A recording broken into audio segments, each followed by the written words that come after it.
Hello again. So what is mindfulness? One definition is that mindfulness is cultivating non-judgmental awareness in the present moment. So it's the practice of becoming more fully aware in the present moment, immersed in one's experience, without being distracted or intruded upon by unwanted thoughts or other distractions. That might include, for example, worries, concerns, stress and pressure, high demand, but it can also be in a number of other ways about things which affect different areas of our lives. So perhaps you have a job that requires you to wear several different hats and you find it difficult to split yourself in 3 or 4 different ways at once. Mindfulness can help you focus down your attention one at a time on the job in hand. Now, I've been using mindfulness techniques for well over 30 years now.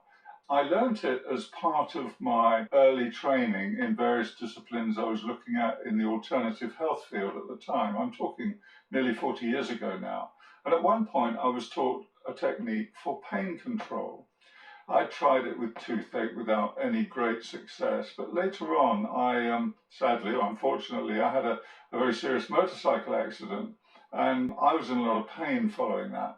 There were also distractions in the ward I was on because there had been a much bigger accident and there were some people being brought in who were making quite a lot of noise. And while I was struggling with my pain, and that was bad enough, the intrusiveness of other people's cries and complaints actually made my pain feel a lot worse. So I was able to, out of desperation really, to employ the technique that I'd been taught of simply immersing myself in my own experience.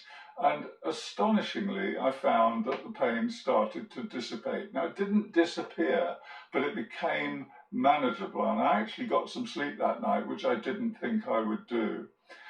That really persuaded me. Once I was better, I started to look into this properly and I got far more training, and I trained in autosuggestion, self-hypnosis and hypnosis as well, Ericksonian hypnosis. And my studies have taken me much further since then.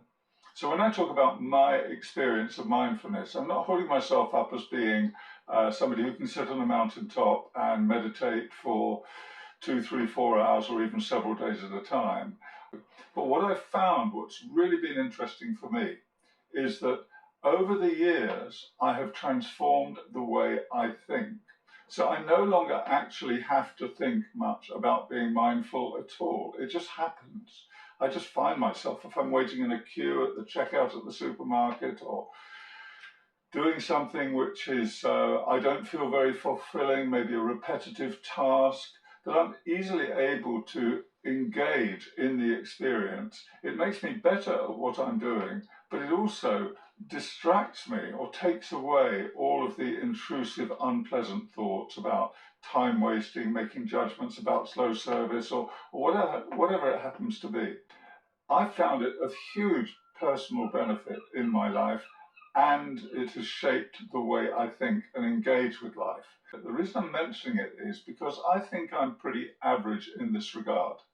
I'm not going to put on saffron robes and go away to a retreat for several days or weeks at a time to study mindfulness. And I think that approach to mindfulness, very valid though it is for some people, the longer term meditative approach, is of huge benefit, and there's a lot of good information comes back from that. But we don't all need to do that. We haven't all got time for that.